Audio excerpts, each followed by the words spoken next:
break down the acronym like you in class. Oh, they're selling the whole country. Ooh, they're selling aha.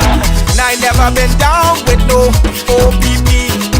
I talk about selling our people's property. Don't know who doing it, so don't round me out. Don't send no police round me and tell me shush my mouth. Where's our conviction? But where's our pride?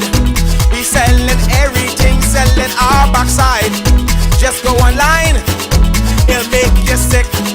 You can buy any island, just point and click. See, they're selling our country, yes, they're selling our land. They're selling our archipelago of sea and sand. Now break down the acronym like you in class. Oh, they're selling the whole country. Ooh, they're selling aha. Hey, hey. Ride him. My mother always say, where you find a donkey? Ride it. Who's the donkey? What? Come on. We got a whole nation in 73. Now we getting back the whole country. What kind of fools we must be, selling out for a bag of rice and a cup of tea. You know what does bug me? Help me understand. I can't find piece of property for under 80 grand, but I can fix this. I know what to do. I can squat just like them other people try make me do. See, they're selling our country, yes, they're selling our land. They're selling our archipelago of sea and sand. Now break down the acronym like you in class. Oh, they're selling the whole country. Ooh, they're selling aha. They're selling our country. They're selling our land. They're selling our archipelago of sea and sand. Now break down the acronym like you in class. Oh, they're selling the whole country. Ooh, they're selling aha. Everybody sells some every day. Giddy up, giddy up.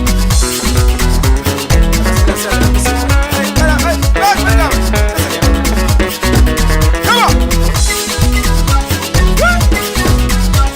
Oh, no. Let's go.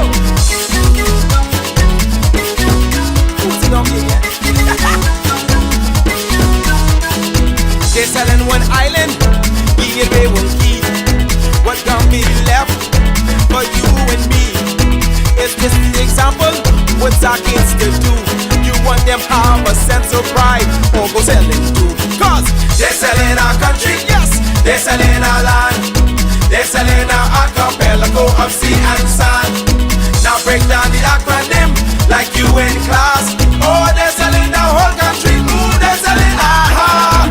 They're selling our country, yes, they're selling our land. They're selling our archipelago of sea and sand. Now break down the acronym like you in class. Oh, they're selling the whole country. Ooh, they're selling aha. They're selling our country, yes man. They're selling our land. They're selling our archipelago of sea and sand. Now break down the acronym like you in class.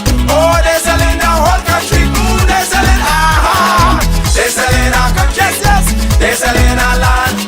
They're selling our archipelago of sea and sand. Now break down the acronym like you in class. Oh, they're selling the whole country. Ooh, they're selling aha.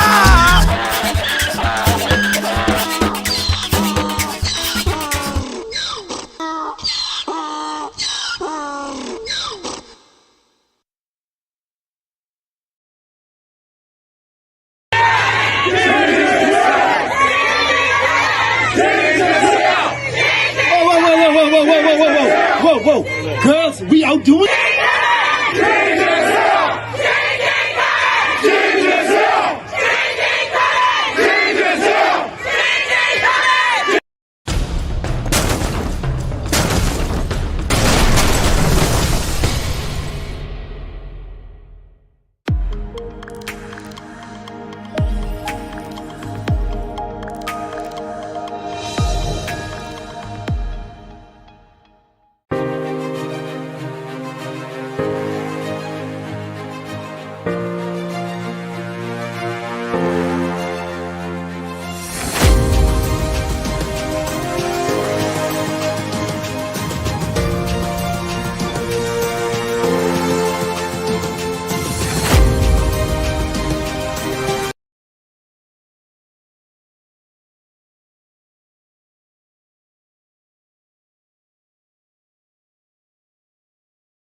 Don't ever believe that a politician is a leader. Don't ever believe that.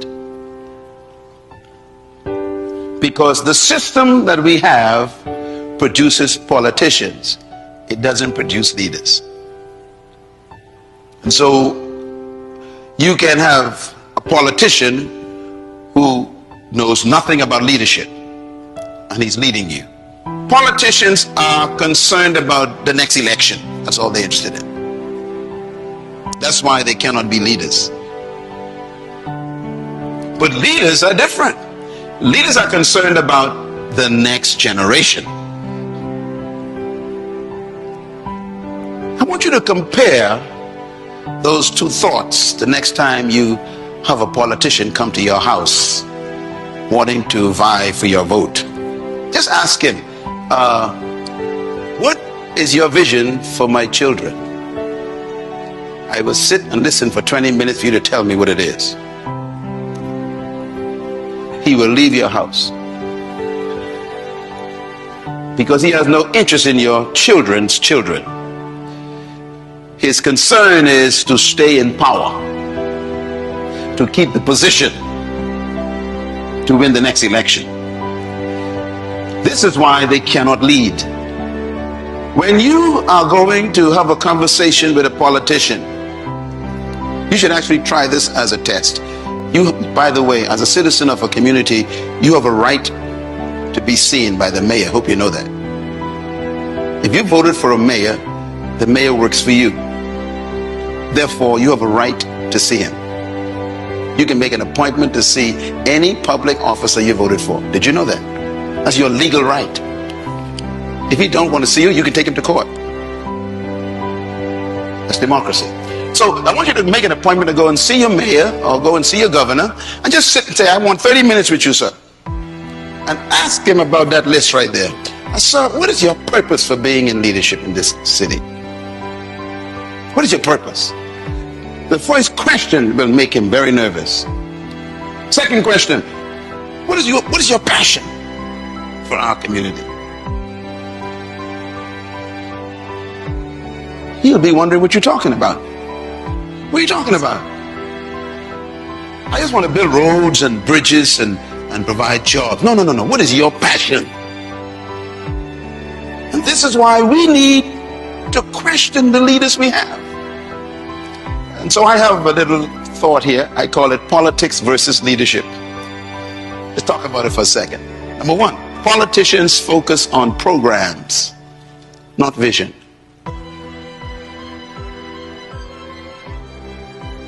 Number two, politicians' priority is securing the next election, not securing the next generation.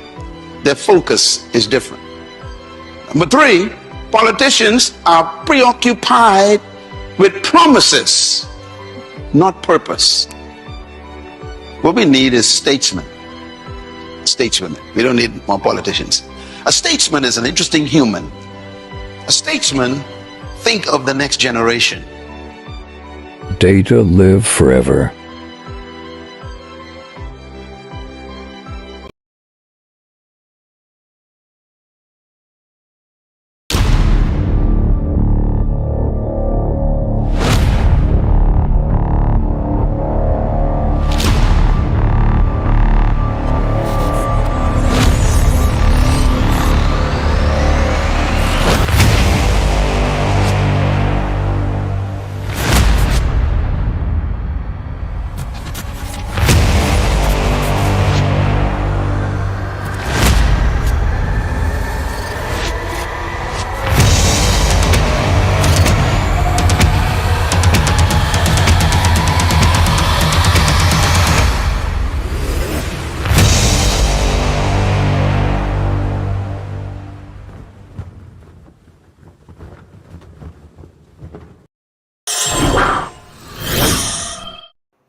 Good afternoon, Bahamas, and welcome. It is so good to have all of you here. It is always a pleasure to spend my Tuesday evenings with you. You know what to do when you get on here. Remember, most of our people notifications don't know that we're on, and so you know what to do. Please share, tag some persons right here. in the chat, and they'll see it even faster. And so make sure to share this, go in your WhatsApp groups and share, and make sure that people know that we are live. Ladies and gentlemen, we're going to have an interesting conversation today because our country is rudderlessly heading in the wrong direction. We are being led by non-compass mentis. That means persons without any direction. They don't know where we're going. On a daily basis, they're just trying to see how much money they can get from the coffers and how much of their people they can get contracts to. But we need a new direction in this country to where we're not dependent on debt, but we are dependent on our natural resources. That's the thing that God gave to us as a value. And so we are moving in that direction. We're taking you into the new Bahamas where we won't be dependent on taxes anymore. We're going to have a conversation about that. We're going to have a conversation about procurement. We're going to have a conversation about the National Insurance Board. We got some documents that we're going to show you what was really going on with national insurance. So this new talk of them running out of money, it's really flabbergasted to me.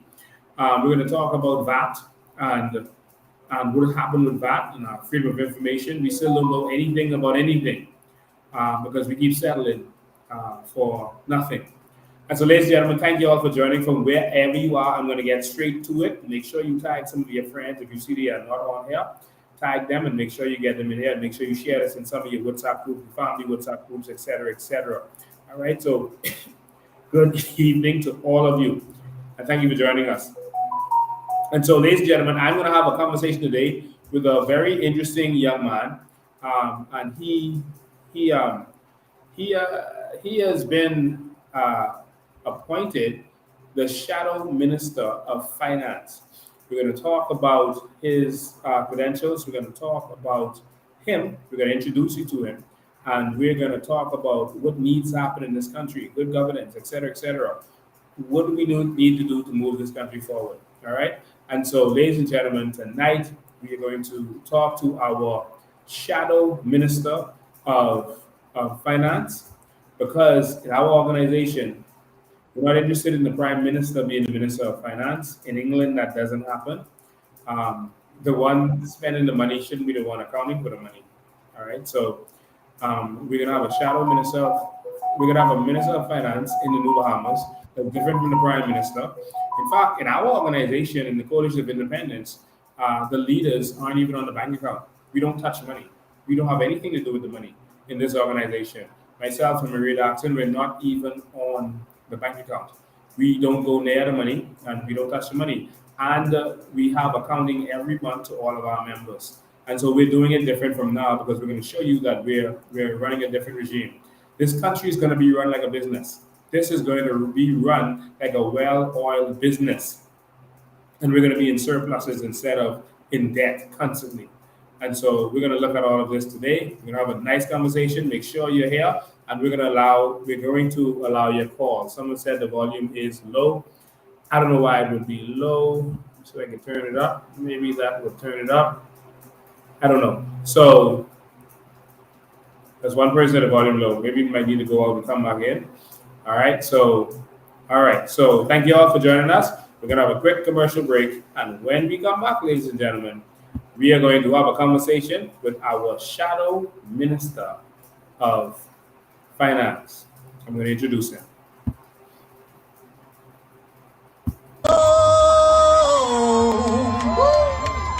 Yeah. Come down, DJ, and do your thing. Prophet in the house. Hey. Yeah, Prophet on the scene. Yep. Hey. This is going out to all beings all around this world. Hey. Whoa. Let my people go. This is going out to all beings all around this world. Hey. I want the PLP to let my people go. Whoa. I'm just sitting down right here, waiting on that old bell to ring. I'm just sitting down right here, waiting on that old bell to ring. PLP go ring the bell. Watch the PLP go to L. Brave, go and ring the bell. Watch the PLP go to L. Yo, 50 years and nothing not changed. The people living in poverty. And every day murder in this country. And PLP them not do a thing. Them give the foreigners everything. Them only taking over our damn land and country. Look what them do to Miss Curry and take over her land and thing. And Brave Davis him not do a thing. Him let the immigrants take over everything. I don't have fish fry man, them own everything. We got to bring change in this country, yo. I'm just sitting down right here, waiting on that old bell to ring. I'm just sitting down right here, waiting on that old bell to ring. PLP go ring the bell. Watch the PLP go to L. Brave go and ring the bell. And watch the PLP go to L. Yo, hey, Marvin James, tell me the truth. What happened to the throne, their money? And the PLP MP them mix up in like a damn problem. And some of them hitch up in the courthouse again for raping people, children. Yo, I'm just sitting down right here, waiting on the whole bell to ring. I'm just sitting down right here, waiting on the old bell to ring. Brave go and ring the bell. Watch the PLP go to L. Go and ring the bell. Watch the PLP go to L. Yo, I'm just living in this little country, and crime is out of control. Every night you hear another one die. Lord, I got me up because Jesus Christ. Me want the people in this country. I'm giving my vote to Lincoln Bain. Yo, I'm just sitting down right here, waiting on the old bell to ring. I'm just sitting down right here. PLP go ring the bell, and watch the PLP go to L. Brave go and ring the bell. And watch the PLP go to L. COI. Look how we take our carbon credit money. Will! Yeah. The coalition. Yeah, man. Ladies and gentlemen, that is the prophet. That is the prophet, all the way from Grand Bahama. They're actually going in studio with that one now, and they're going to do a studio cut of that. The party funded that to go in studio, so we could have a studio version of that. It was very entertaining, and we loved it. For all of you who attended the rally, listen, it was phenomenal. It was something to see. It really changed the game. I'll just say to all of you that since that rally, we have been getting calls from staunch PLPs and FNMs from across this country. Andres, Long Island, Grand Bahama, Exuma, all over this country, New Providence, and they have been saying that they are on board. They are with the COI, all right? They are with the COI, and they want something different. They're tired of the same old. And so, welcome welcome on board to all of you who are part of the Exodus. There's a grand Exodus happening. There's an exodus of people exiting the PLP and FNM. An exodus is taking place where we are leaving slavery. We are leaving out of Egypt. And those people who have oppressed us for all these years and lied to us for all these years and kept us down for all these years while pretending to love us. There's an exodus happening. And we are leaving the PLP and FNM. And we are moving on to a new Bahamas. And so thank you all for being a part of that. So I just want to quickly read this poem on finance before I introduce him. You'll remember that lovely young lady who's actually his daughter read this poem at the rally. I want to read this to you again because this is serious in our country. And it goes, in the heart of the sea, beneath the bright sun, lies a nation in death. Bahamas undone. A government caught in a financial mire, fanned by corruption, fueled by its own fire. Public procurement, a theater of the sea, where cronies lurk and power elite meet, feeding their desires, their pockets lined with gold, while the common man pays the price as he is told. Rising debt to GDP, a grim tale to unfold, a failing economy, future stories untold. VAT was introduced, a plan to curb the debt. But alas, the debt was sought, the debt has sought a growing threat yet. New taxes they decree with no reprieve in sight. On Facebook, Airbnb, in the day and in the night. The National Insurance Board shadow its past, mismanaged funds, benefits dwindling fast. And where is the Freedom of Information Act? Yet another promise lost in the abstract. Transparent governance, a distant, fading star. Their actions in the shadows, truth kept afar.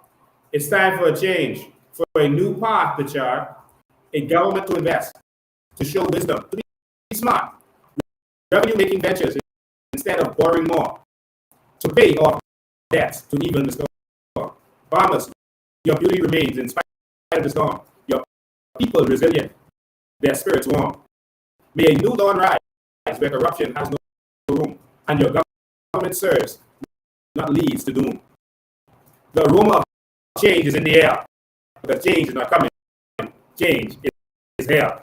Ladies and gentlemen, I present to you a talented new Bahamian, a Bahamian who is ready to see change in this country, who stepped forward because he's ready to see change in his new nation. His CV highlights include that he's a certified public accountant from 2002, the Bahamas Cooperative League of Insurance Brokers Limited. He was a financial controller. Fidelity Merchant Bank and Trust. He was a group accountant. James Gomez and Co. was the auditor there. He serves in management at National Plumbing and Building Supplies, which is the family business. What blew my mind is that he actually left the Bahamas Cooperative League and Insurance Brokerage to go do other things, and then went back.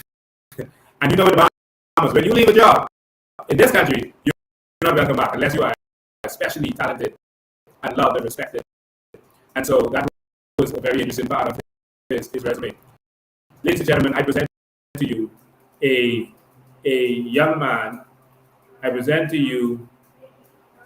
The video is very choppy. Okay, messing with the live. Hold on, let me just make let me do one little commercial break. I'll be right back. Exuma.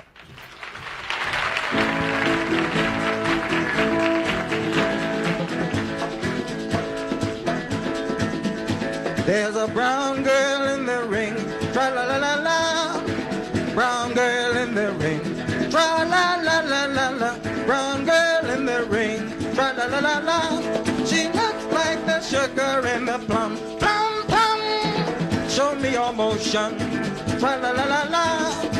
Show me your motion, tra la la la la la. Show me your motion, tra la la la la. You look like the sugar in the plum, plum plum. Sweet like the honey pie, yeah. You and your big brown eye. You're sweet like the honey pie. You and your big brown eye. Bang bang bang, it's okay. Bang bang bang, it's okay. Bang bang bang, it's okay. Bang bang bang, it's okay. Brown.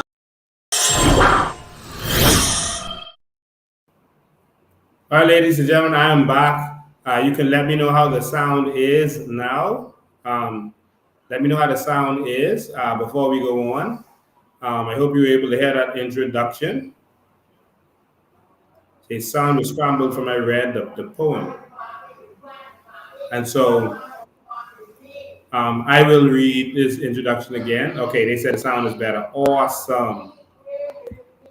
All right, so I'll read the CV highlights again. I won't go back to the poem again.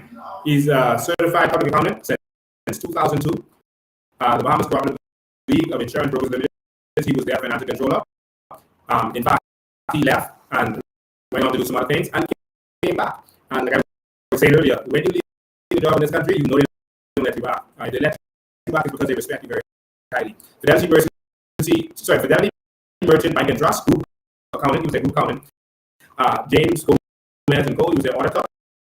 And he is in management at National Plumbing and Building Supplies, which is a family business. All right. And so, ladies and gentlemen, if all of these institutions can trust him to control their finances, I think our country can trust. Sound is scrambled again. I need to start again. Sound is choppy. Okay, let me change the device the sound is coming from, and then let's see how that works. All right, so just give me 1 sec. Someone says it's even worse now. Okay, give me 1 sec. I'll change the device the sound is coming from, and then we'll see what happens. Brown girl in the ring, la la la la la la. Brown girl in the ring, la la la la la. She looked like the sugar in the plum. Plum plum. Show me your lover, la la la la la. Show me your lover, la la la la la la. Show me your lover, la la la la la. She looked like the sugar in the plum. Plum plum. Blue hill water dry. Nowhere to wash my clothes. Blue hill water dry. Nowhere to wash my clothes. I remember one Saturday night, John Henry, fried fish and Johnny cake. I remember one Saturday night, fried fish and Johnny cake. Bang bang bang, it's okay. Bang bang bang, it's okay. Bang. All right, ladies and gentlemen. Oops. All right, so we are live again. Please let me know how the sound is now. Let me know how the sound is now. The sound should be better now. We're hoping that the sound is better now. Let us know how the sound is. Please respond and tell us. Seems like, oh, someone says the sound is better. Okay, perfect. So,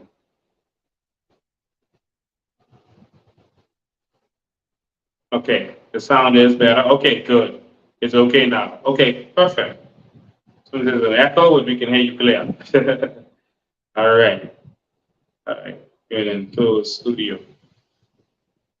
All right, perfect. So, ladies and gentlemen, I'm not going to read your CV again. I hope you were able to hear it. But we did it a couple of times trying to get this sound together. But it seems like it's good now. So, ladies and gentlemen, I present to you a man who many institutions has trusted to run their finance. And so we definitely can trust him to run our country's finance. And so I present to you Mr. William Knowles. Welcome. Thank you. Good evening. Good evening, everyone. Good evening. Listen, a lot of people, I got a lot of response from a lot of people who love the shadow ministers that we presented. You were one of them that we loved. They loved your charm. They loved your professionalism. They're impressed with you and others. But I want to start with William. Who are you? Well, that's a good question. Well, first of all, I was born here, and my father is from Long Island, the Knowles. I need to put you in charge of immigration. My mother, she was a Cumberbatch, so they're from the Wolf Road area. Cumberbatch Alley, they were into farming and different things like that. So, so that's my parents. So you're an organic baby. Organic, yes, yes. Born here and raised here all my life. Love this country. Even in college, when I had the option to go off, I decided to stay here and go to the college in Bahamas to do my bachelor's in accounting. I just a homeboy. I just love being home, you know. So went to NCA, Nassau Christian Academy as a young boy, and like I said, studied accounting at COB. Went off to do my CPA exam, and then got into public accounting. I went to be with James Gomez. And not only did the Bahamas probably accept me back, James Gomez accepted me back as well. So there's two places I didn't put in my... Two places you left to do something else and they let you come back. And they welcomed me and they wanted me to stay, but so yeah, I have a good relationship with all my past lawyers.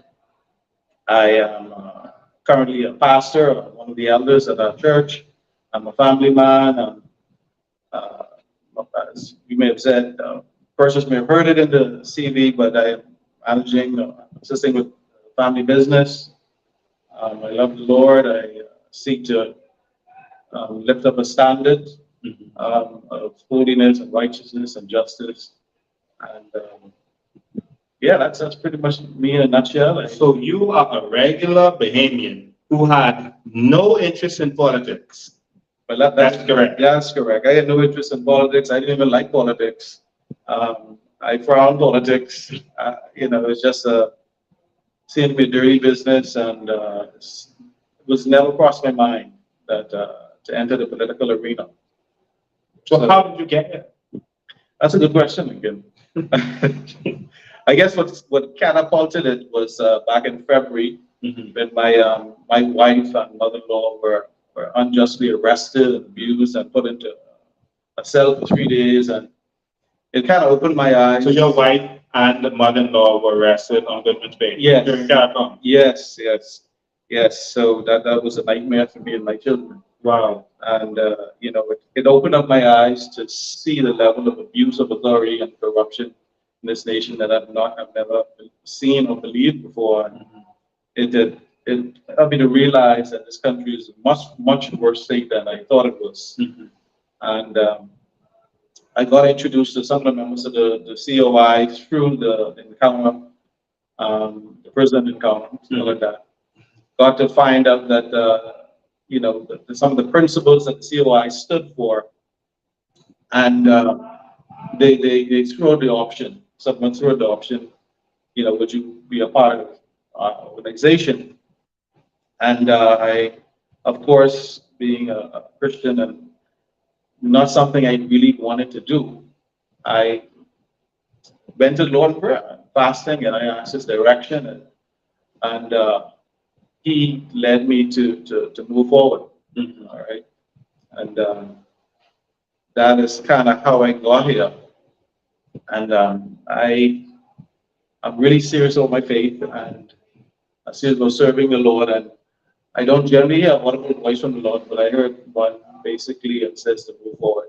Wow. So that was confirmation for me, along with other things that I wouldn't go into, but that was one of the final things that made me believe that the Lord wanted me to do something else outside the church, outside of the confines of the church building, and that He was indeed calling me to do something for the country. And that is how I got here today. Wow. In a nutshell. Wow.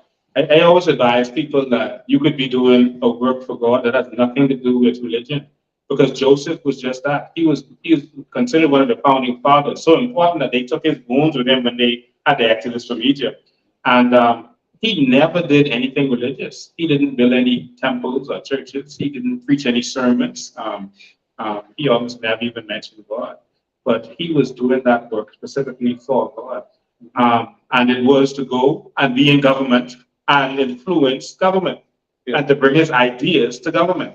Even the tax rules that we have now and the tax system that we have, it came from him.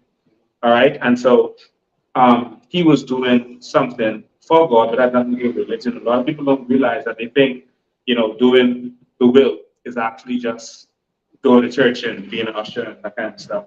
But back to politics. You are a professional. Your wife is a professional, entrepreneur, businessman, separate from your family business. She's an entrepreneur. So is your mother-in-law. Because a lot of people think that, people attracted to the COI are a bunch of rebel rousers. Are you a rebel rouser? No, not even close. The law-abiding citizen, try to keep the peace as much as I can, try to follow the rules as much as I can. But the abuse of authority in this nation is troubling, and the corruption, what I've been exposed to, is troubling. So, as a believer, I always pray for righteous leaders, and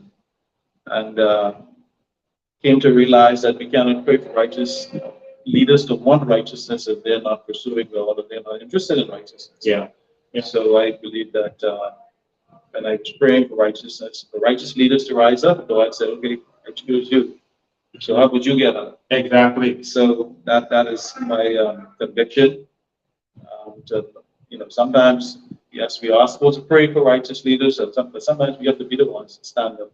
And the reason I chose you is because of those same words that you said, and that's what inspired you. You decided to be the change that we need to see, and that you are a good person with a good reputation.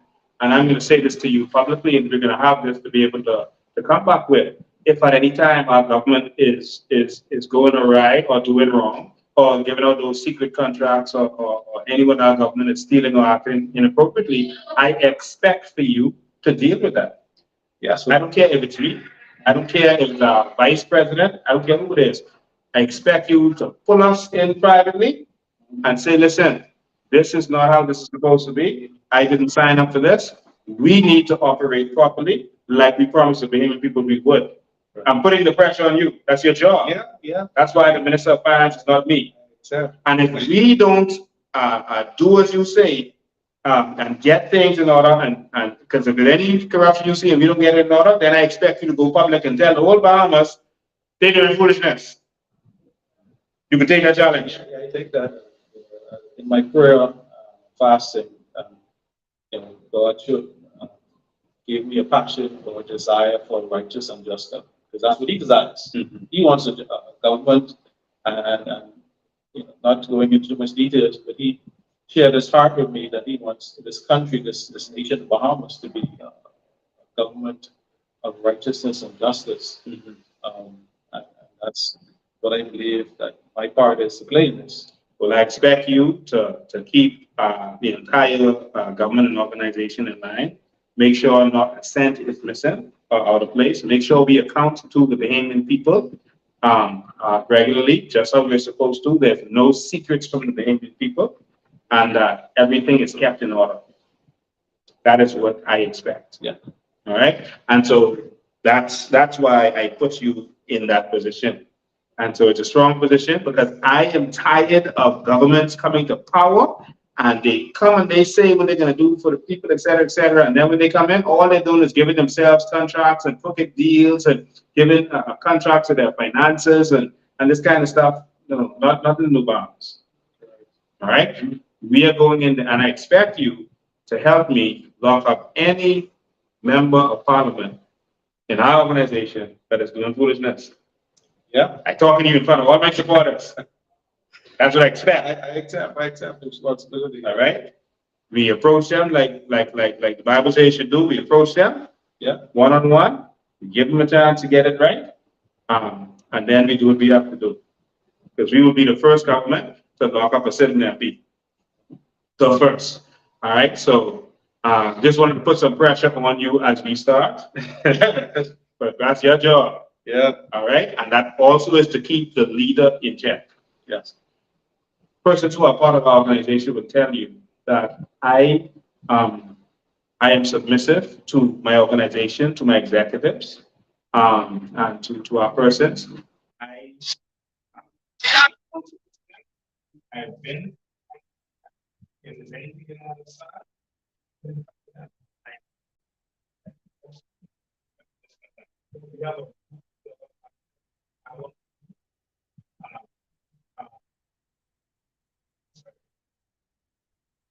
Be on the side. We don't live by the spirit. Right? So I hope that it's the spirit.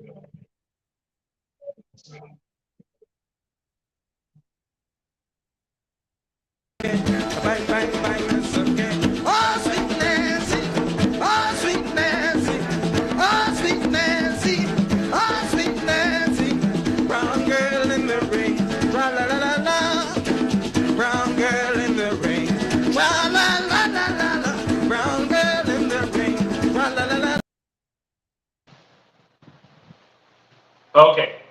So hopefully the sound is back. Y'all please let me know that the sound is back. Let me know if the sound is back.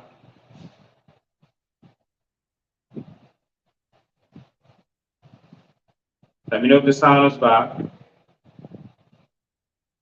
This volume is low. Okay, let's see if sound is now. Let me know. Is the sound back? Okay, perfect. All right, good. All right, so we want accountability. We want to deliver what we promise. And I'm going to say this to you. Victory for us is not winning the election. Victory is when we deliver what we promise to the Bahamian people. When they get the benefits from their sovereign wealth fund, that's when we can take a break. Yes, I agree. And Lord God is on you. Yeah. Yeah, I know it's not easy, but I believe that we have the resources, and I believe that God wants us to utilize the resources that He has given to us. And I think He wants us, the people, to benefit from them, and not just a select few. Yeah. All right. Perfect. All right. So, ladies and gentlemen, we're gonna have a discussion tonight about a couple of things, one at a time. I think the first thing we're gonna talk about is NIV. We need to talk about VAT and what's happened with our VAT, et cetera, et cetera.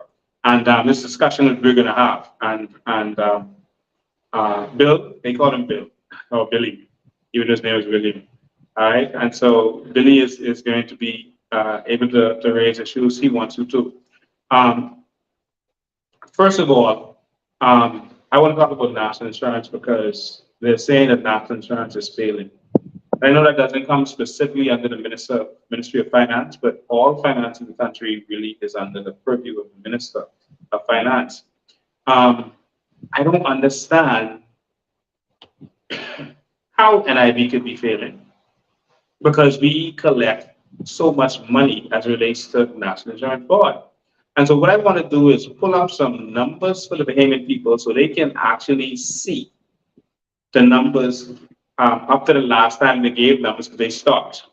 I guess when some stuff started happening, they stopped. And so I'm going to share the screen so that people can actually see these numbers. All right.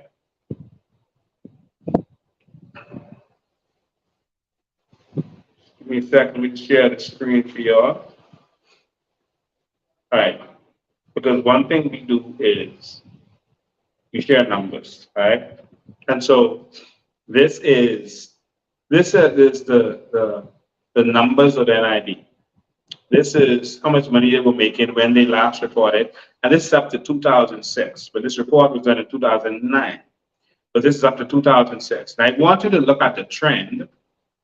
All right. And as an accountant, we can discuss this. But the trend was that we were supposed to be in the right direction. And I don't understand how we went in a different direction. So I'll start from 2002, income. The income here that you're looking at, it's, I'll expand it for you. Income from 2002 was a total of 189 million. Then it raised to 194 million.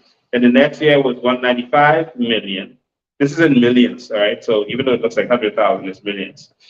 210 million in 2005. Then in 2006, about a quarter billion, 225 billion, all right? That's the income. And so some of the income is from contribution, which is 121 million. And then in the beginning, so the last, after 2006, it was like 150 million that was from contributions. Investment income in 2006 was 71 million. Other income was 5 million. They don't say what other income is. All right. But so, for example, that's almost $250 million. The expenditure in all of these times, sickness benefit, it's not big money. Sickness benefit, it was around $9 and $10 million. So that's not a lot of money. $9 and $10 million sickness benefit. So you collect 149 million and you spend about 10 million in sickness benefit. Some good profit. Maternity benefits 6 million. Maternity grant 1 million. Funeral benefits 1 million. I'm looking at 2006 now, the last line. And then sickness assistance 31,000. And they ain't give much of that. And retirement benefits 57 million. Infidelity benefits 9 million. And 10 million to survivors benefit. Old age assistance 6 million. Invalidity assistance 6 million. Survivor assistance 1 million. Medical care, and as you can see, these are small numbers. So the total benefits is 124 million. I'm looking at 2006 now. And as you can see, all of the years from 2000 to 2006, the total benefits that they paid out was nothing compared to what they collected. So you collected 225 million in 2006, and it was 124 million that you paid out. What's the problem? Administrative expenses is 36 million. So that's all the costs of all the staff and everything. And then 1.4 million here and other expenses. Then a positive here, this expense. So total administrative and other expenses is nothing. 37 million in 2006. So total expenditure here is 162 million. So they had a surplus of 63 million. So every single year from 2002, surplus of 63 million. Surplus 63 million. 58 million here. 64 million. And 63 million 2006. And the reserves at that time was 1.4 billion with a B dollars.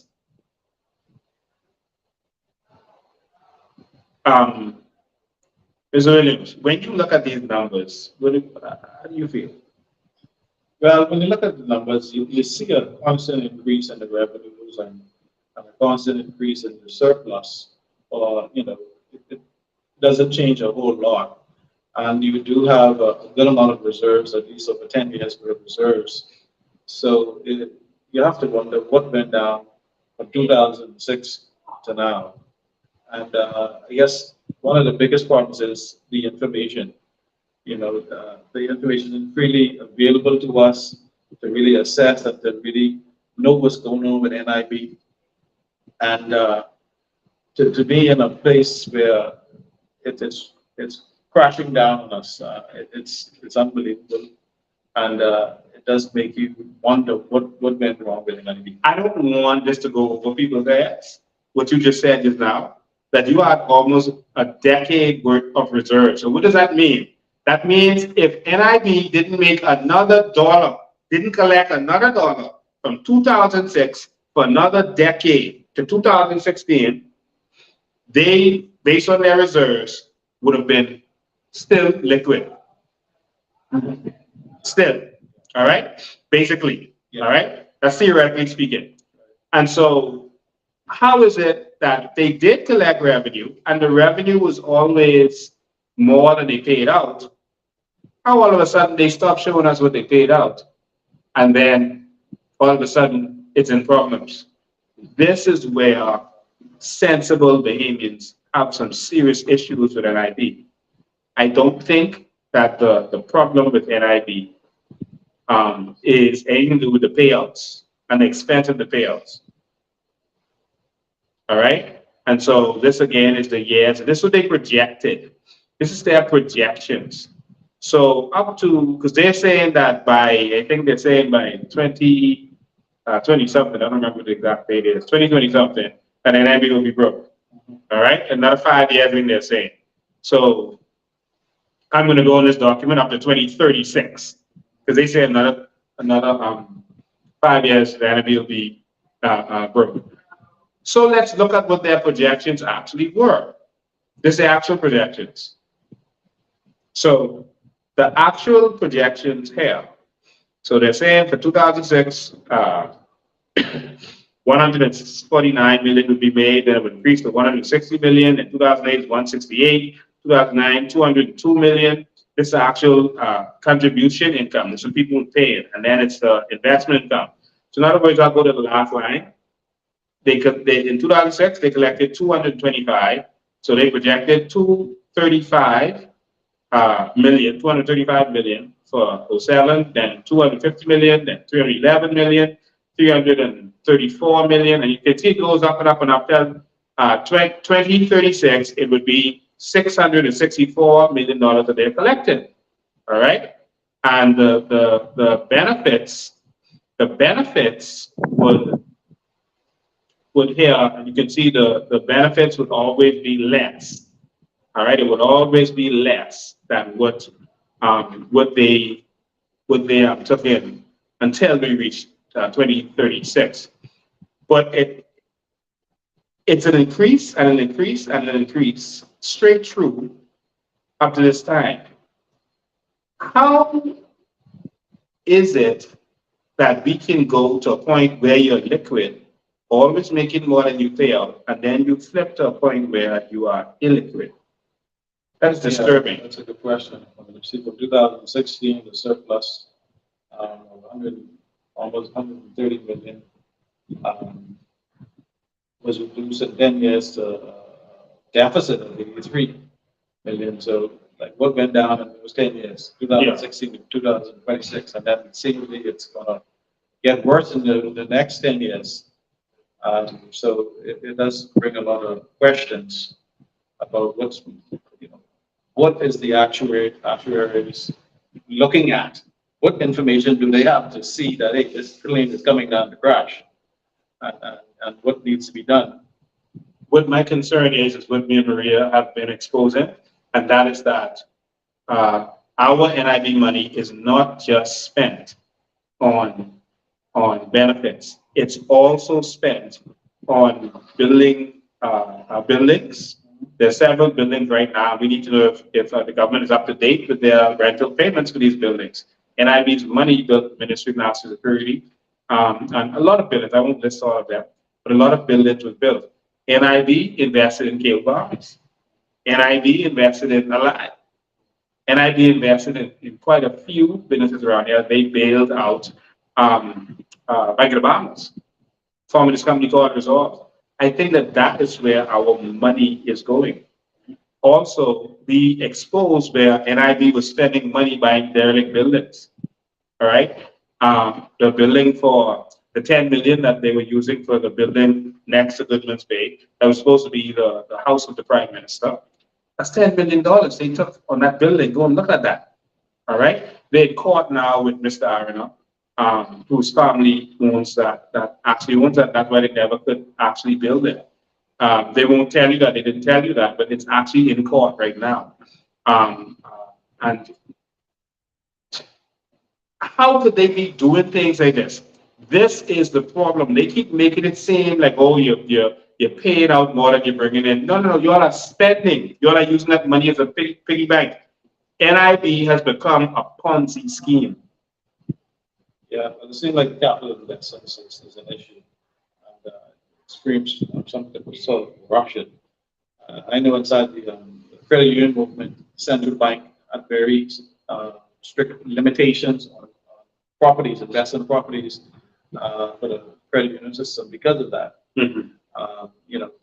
So there should be in the policies very strict limitations on buildings and these type of commercial investments that could very well do sell. Mm-hmm. And that seems to could have been part of this equation. And so I think that's the problem with NIB.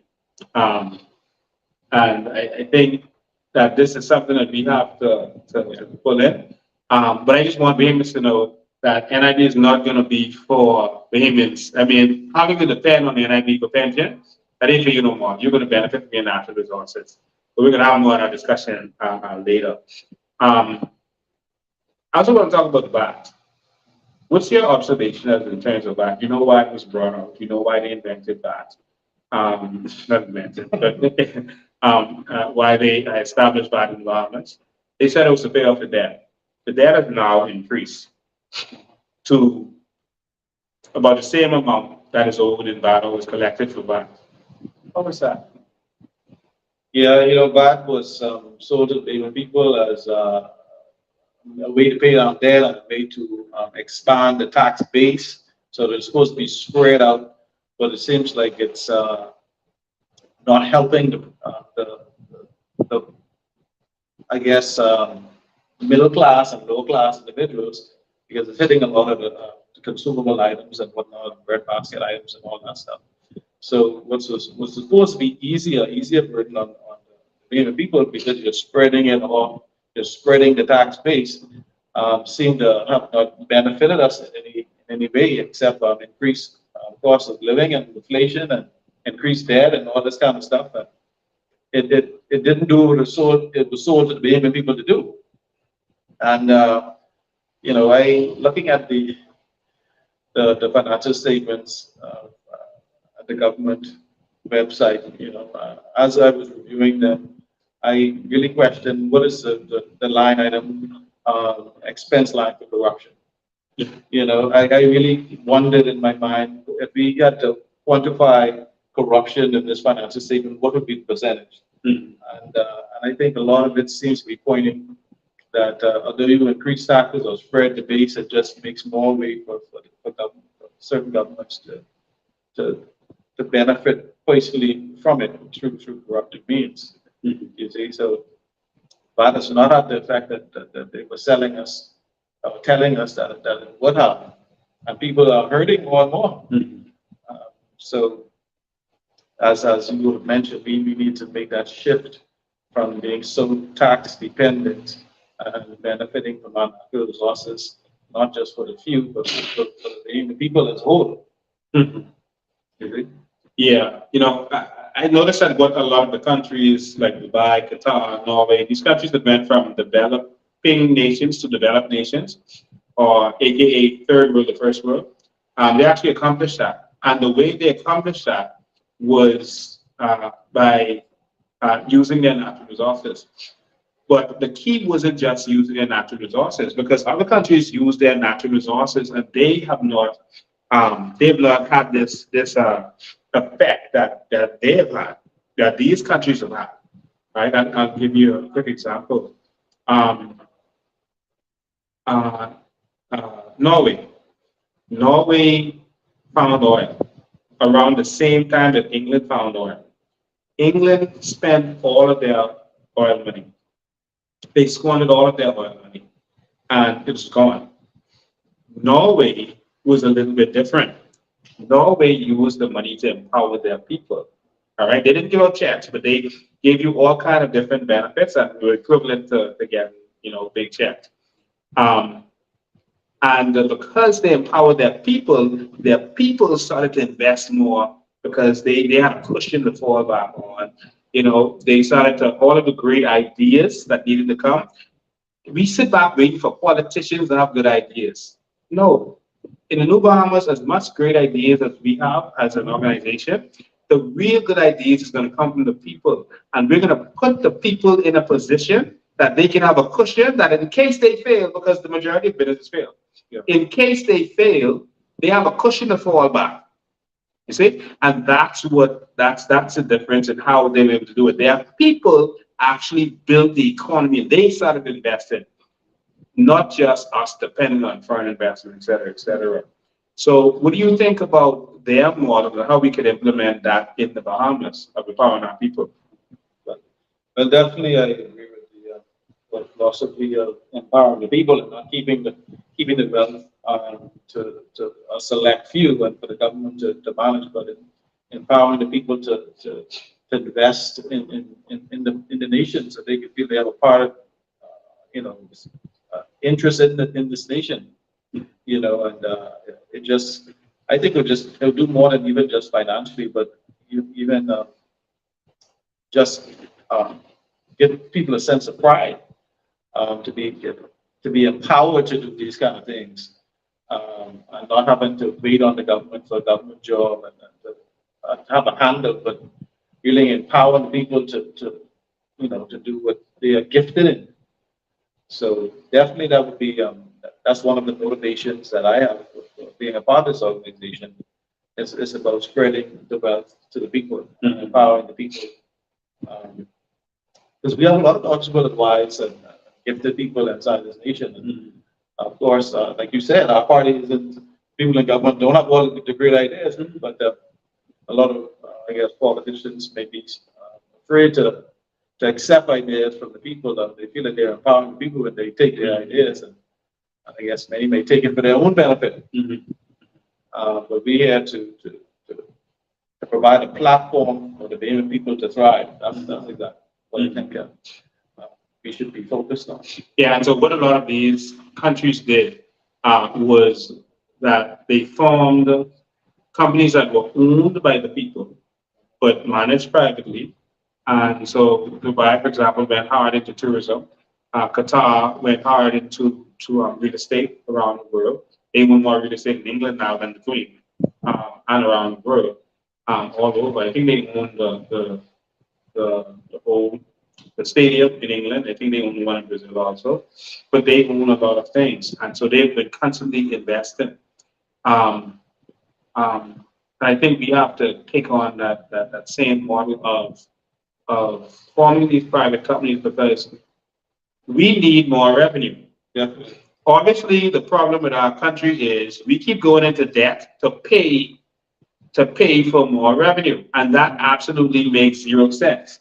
Right. If our revenue, and I'm looking at some numbers, total tax revenue. Let me share the screen for y'all, so y'all can see this. This is the OECD. Because they have more information than our government gives us. Our government gives them information, but don't give it to us. So this is the OECD, that always blacklisting us and stuff. Yeah. And so this is the revenue, total tax revenue from 1990 to 2021. And so the total tax revenue in 2021 was 1.8 billion. In 2020, it was 2 billion. In 2019, it was 2.4 billion. So we're around that, now in recent times, 2 billion area. Obviously, that isn't enough. Right. And I don't know how no one in government has thought that they should find a way to get more revenue. So all they do is borrow every year, increase our debt. And so there's no hope in sight for what the PLP and FM has been doing. There's no hope in sight.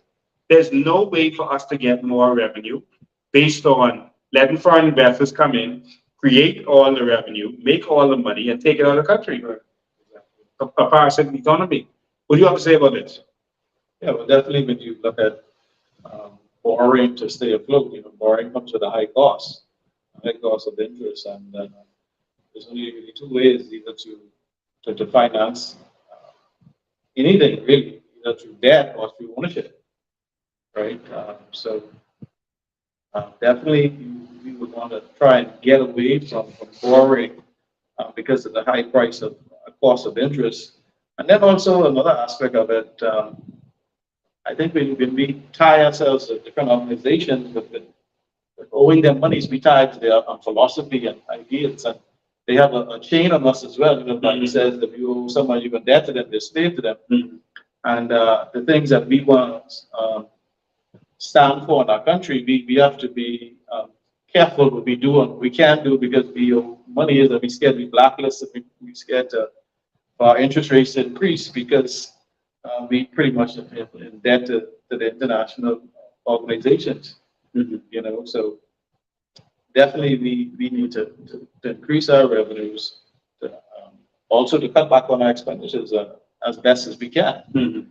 I think putting the proper governance and the policies in place to cut back on corruption, like I said, the cost of corruption line item, to eliminate that and or reduce that as much as possible, and to tighten our belts as a nation and focus on the people.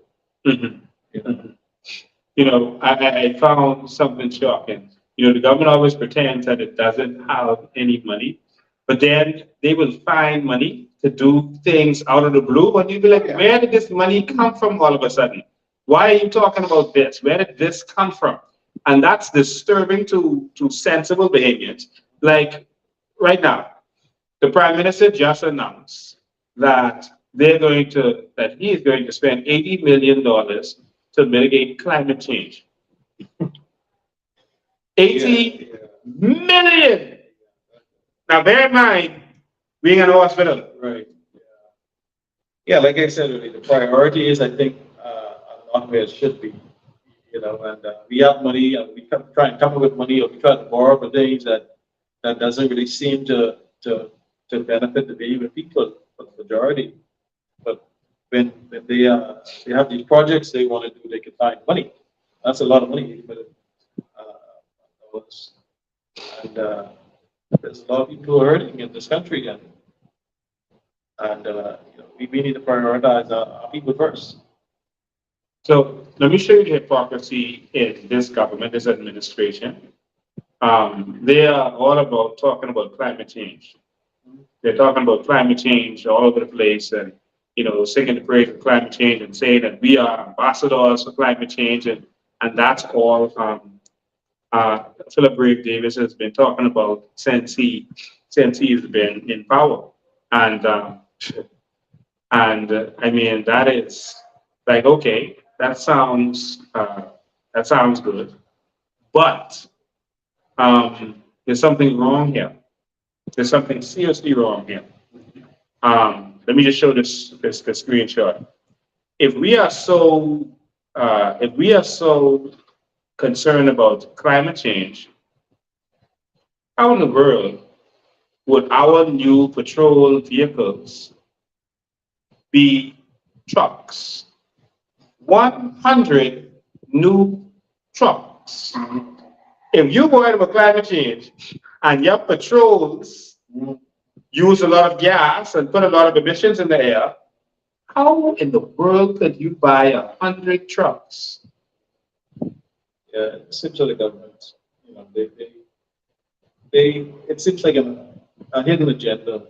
They actually, you know, spend this $80 million on climate change. It seems like a trade-off, which we wouldn't see the results of it until later on. But it doesn't, you know, like you said, the hypocrisy, it just doesn't add up. So you have to wonder exactly why. You know, why they do the things that they do, right? I can't figure them out, and I have no intention to try to figure them out. I just need them gone. There's something else I want you to take note of with this article right here. I'm sharing this screen so you can see this. I want to put up the calculator for you. They are saying that they bought 100 trucks for just under $2 million. Right? Let's see. 2 million divided by 100. Let's see what that is.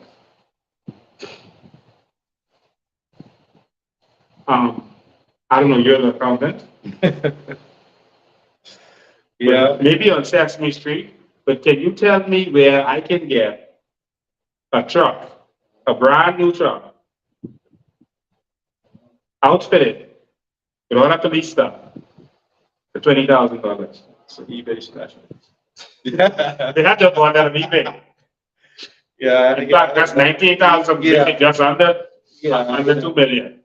Yeah, you know. The numbers don't add up. You just can't find the numbers actually. So, yeah. you know, You got a brand new vehicle, a truck for that matter. It doesn't sound right. Yeah. someone got some deal somewhere. Just looks like some to me. I just saying based on the fact that they're not telling you who they got it from, what the real deal was. If you don't have Freedom of Information Act, they had to have gotten some deal because no one in their right mind would say we're going to buy trucks for our police to patrol in. Trucks to patrol in? I saw one of them almost run off the road. They lost balance. They were speeding and they almost ran into the car in front of me. Just recently, I wish I had camera rolling. And they tried to swerve and they lost control because the balance is so, you got to do police chases in trucks. Like seriously? That doesn't make much sense to me. The higher the vehicle, the tipping point increases significantly. So that it doesn't really make much sense in my mind. I don't know, make sense in anybody's mind. I don't know. But that doesn't make any sense. But here we are, all right? And so the VAT money, we need to stop. We're worried about where the VAT money is going. Let me tell you where it's going. That's stolen. That's stolen goods. That's gone. We're gonna have to go and retrieve that. We're gonna have a commission inquiry immediately. We're gonna have to jail some of these people for what has really been going on. We have to, because they're not really accounting. You notice how Brave Davis, while he was opposition leader, was calling for commission of inquiries reference to the spending during Dory and the spending during the pandemic, etc. But he came in and he's not giving account. Right. It's like they just work together. Yeah. So I don't think transparency and accountability is a priority in the current administration or previous administration. And if you are supposed to be stewards of the people's funds, you should be able to give account to your bosses, right? So, yeah. This government has not been forthright and forthcoming as it relates to procurement. We are hearing voice notes every day on social media where persons are admitting that persons are going around and just shopping for contracts, just going to ministries, just getting contracts, sitting down in the chair and just getting contracts. No bidding process, nothing. They just issuing contracts to certain supporters. The supporters have been arguing with each other. There's no police investigation. This can't be right, man. yeah. You can't just keep it to a few. You have to be transparent and all our dealings and make sure that any work that needs to be done needs to be properly vetted and go through particular protocols and whatnot, and the Bahamian people will benefit. Right? So, whether you use PLP, FNM, COI, whatever it is, we're Bahamian, and when we become the government, right? Once you're Bahamian, you will be considered.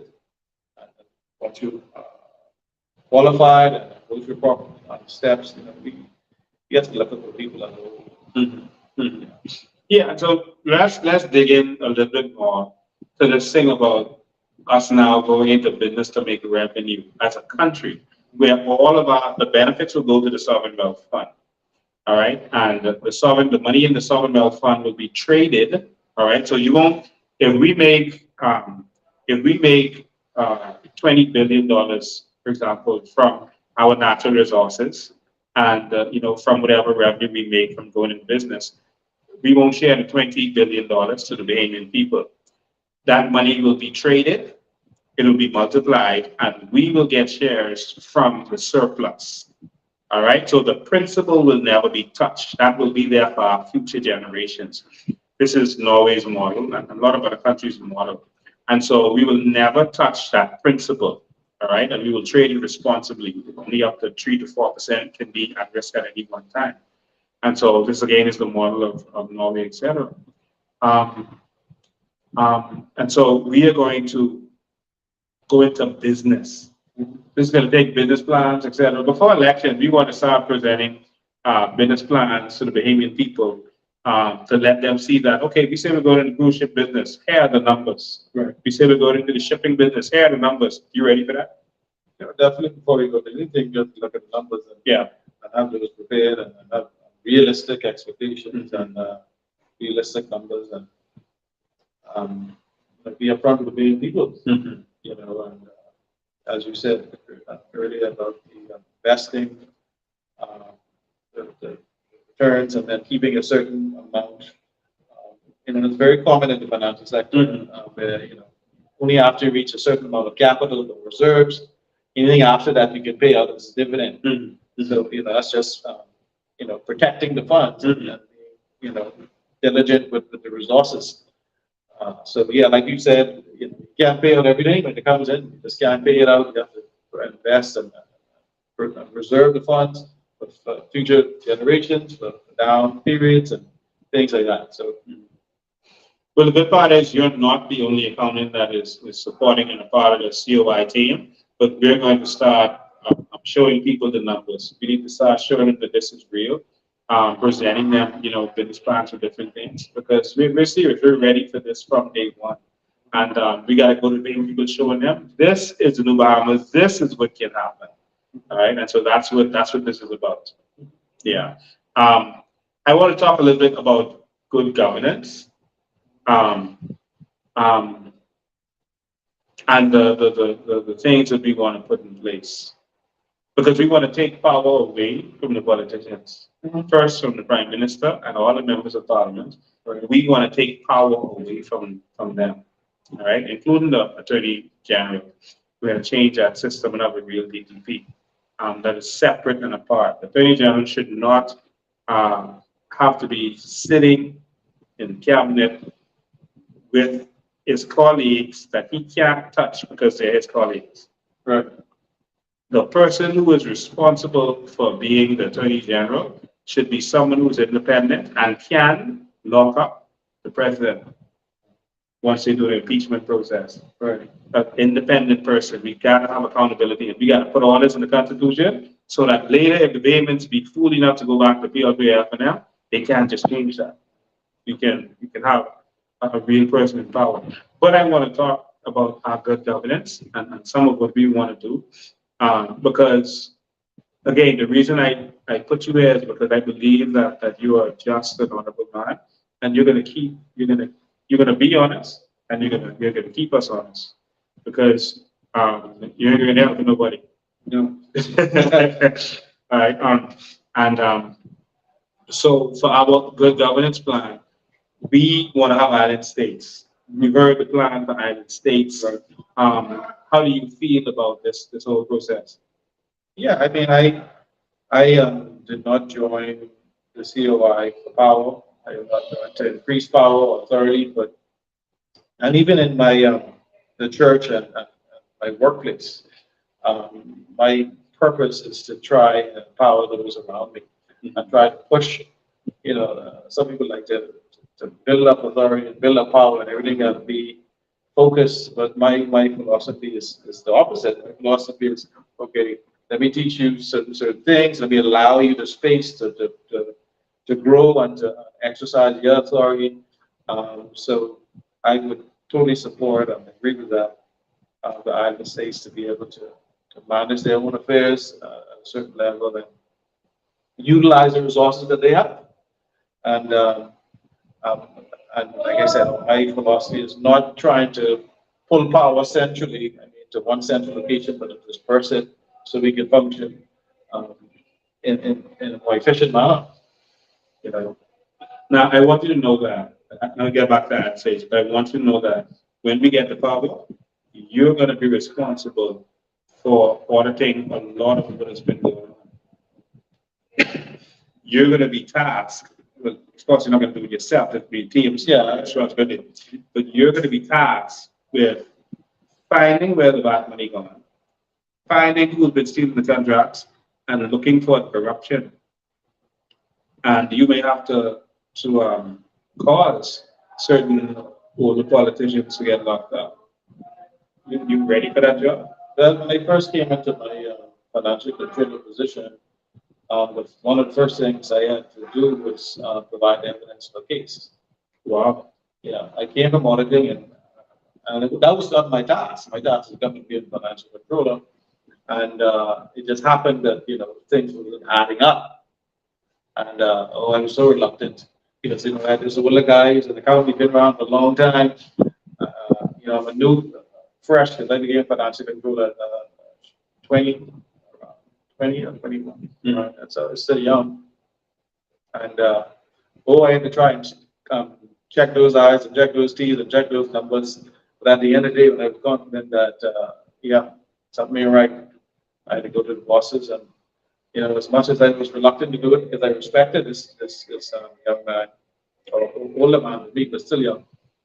And we had to call him, force in and get things sorted out. So it's not nobody likes to do that. No one likes to have people arrested and brought for trial or whatever, but that's just something you have to do. Mhm. All right, so that's just a part of the job. And I started off my career in auditing, so got used to that by now. Yeah. And so we have to find the money that they're hiding in Switzerland, that they're hiding in London, that they're hiding all around the world. And we have to use our bilateral tax agreements that we've signed in order to find where this money is and to track them. And so your job with TASK, and we're going to bring in international help if we have to, is going to be to find where the Bahamian people's money is, where they're hiding it, wherever it is, and seize bank accounts, seize assets, etc., in order to bring justice to the Bahamian people. You ready for that? Let's go ourselves. It's a big task, but I think that's something, God values justice. And, I think that's something that's lacking in this country right now, many levels. Mm-hmm. Even the perception of justice. Mm-hmm. I think that's affecting every walk of life. Mm-hmm. And it has people in the frame of mind that this land is not just. Mm-hmm. And we have to bring that back. Mm-hmm. We have to bring back the sense of perception of justice, and squash as much as we can.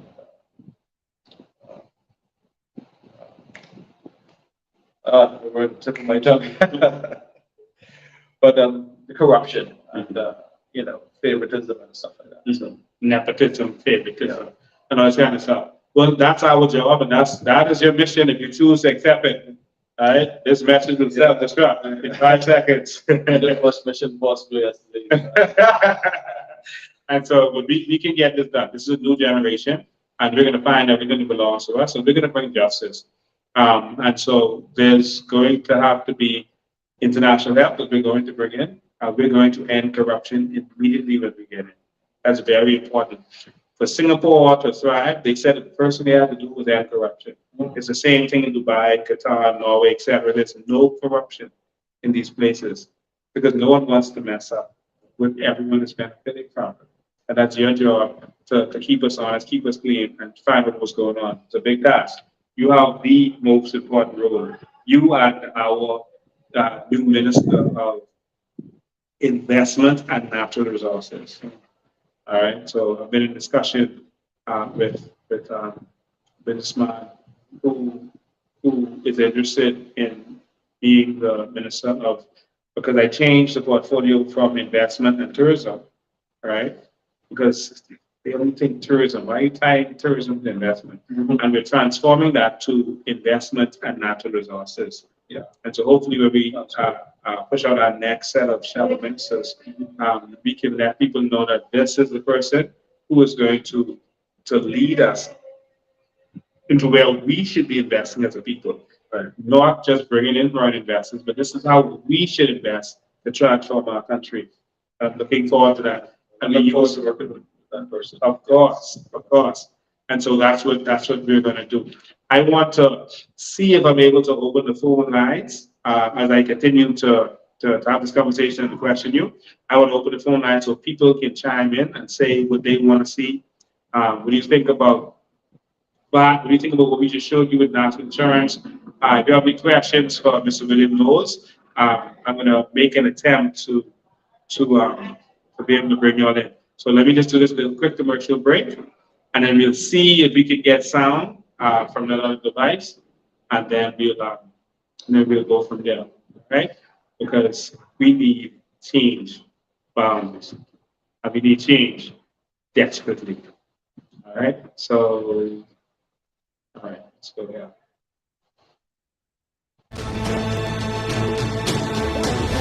This may be the best citizenship in the world, and they all have it. Because of this card, they get free land, free education, free weddings, free hospitals, and even a free funeral. It's the citizenship of a country in the Middle East called the United Arab Emirates. This is what life is like for citizens from the Emirate of Dubai. And because the city is so generous, they get the craziest benefits I have ever seen. Are you ready for this? When you are born, your parents pay nothing. Your delivery and checkups for the next 9 months are all free. Then you grow up and you go to school. Local school in Dubai is free! And so are universities, because Dubai will pay for you to get a degree. I studied at Zayed University and New York University, both for free. Who's gonna pay for that? The government. Then you get married. If you can't afford the wedding, you get $20,000 to throw a wedding. And after marriage, every local Dubai family gets this: free land. Did you get free land? Yes. Did you get free land? Yes. Did you get free land? Sure, yes. And if you cannot afford the home, then you get a grant to build it for free. I also can't afford building a house. I can get a 0 interest loan on housing. Zero? 0. If you need to go to the hospitals are free. And if you need surgery that's not available here, they will fly you to another country to get treatment for free. When you become a senior citizen, you get discounts, many discounts. And if you live alone and can't afford it, Dubai will even send a caretaker to look after you for free. And when you die, well, in Dubai, that's also free. Your funeral will be taken care of, and Dubai will build a full tent with air conditioning within 5 hours of your death next to your home, so your friends can come and say goodbye to you.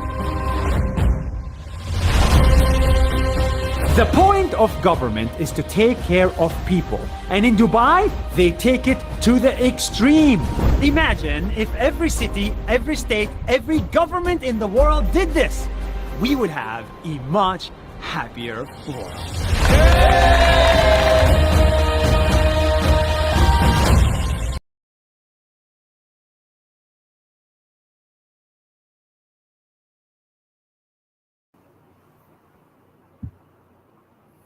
Okay, we are back live. So just let me know how the sound is so we know if we can go with this so we can take calls. Let me know how the sound is, and then we'll get properly set up. Hopefully the sound is good so that we can continue, because we want to take calls from you. All right, is the sound okay? Okay, they say the sound is good. Perfect. So let's see how long that stays good. Awesome. All right. So we can take your calls, and the number is 803-5995. 803-5995. We can take your calls at this time. 803-5995 is the number.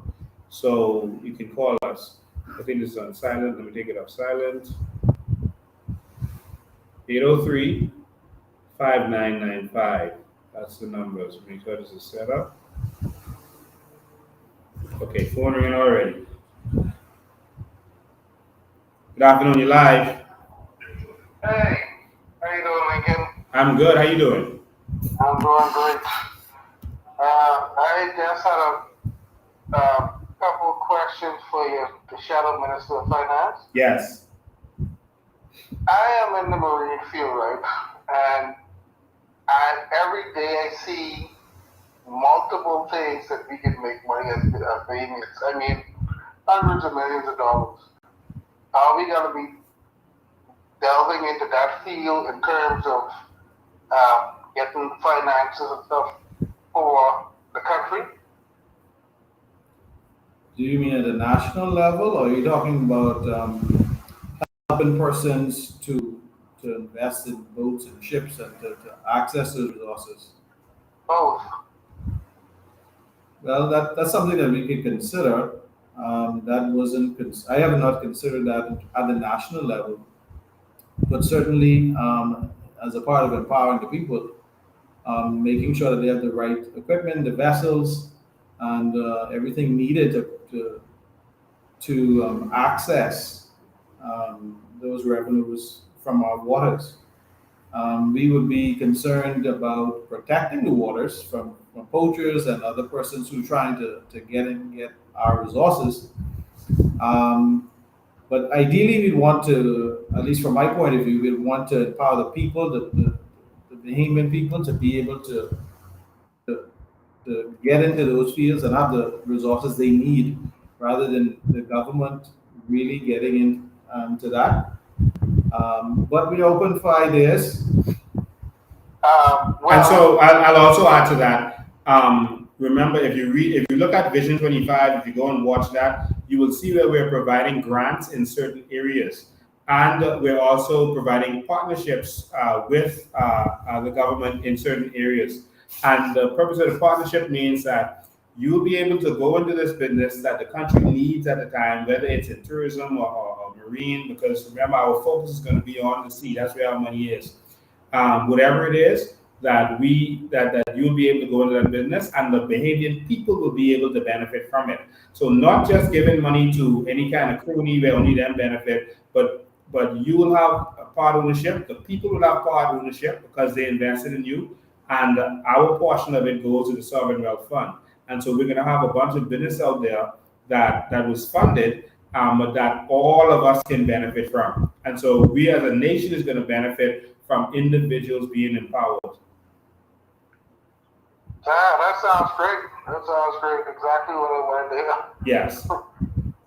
Okay, thank you. All right, thank you too. 803-5995 is the number. 803-5995 is the number. And so if you haven't watched Vision 2025, go ahead and watch it. I think you need to upload that again to YouTube so you can because a lot of people don't know where to go to watch it. I'm going to upload that on the Bahamian Evolution page and the Lincoln Bain YouTube page, and also the Bahamian COI YouTube page. And I'll see if I can share it also on Facebook. All right, let's go back to phone lines. Good evening, you're live. Good night, President Bain. Just two questions I'd like to ask you. Yes. Does the Bahamian people own BPL? And if they don't own BPL, can you tell us why not? Now, this is the trick with what's happening with BPL right now. BPL is the newest robbery that's happening in the Bahamas. So BPL is in the electricity, the sale of electricity business, all right? But the electricity has to be generated. So now some companies have come in and they have bought generators and they are selling electricity to BPL. So instead of BPL generating it themselves and then selling it to you, these companies, and one of them, of course, is Focal, which is, and they have, I think they have about 3 generators. I had a live where I showed you all of their generators that they have there. I think it's 3 or 4 generators they have there. And they're selling electricity to BPL and they're making that free money. And this is why electricity continues to be high, because the PLP and F&M are making money from the sale of electricity. And this is where the problem comes in. And we're going to end that because we're going completely solar. All right? And the carbon credits are going to pay for that. We're getting free electricity generation that we can now sell to our neighbors.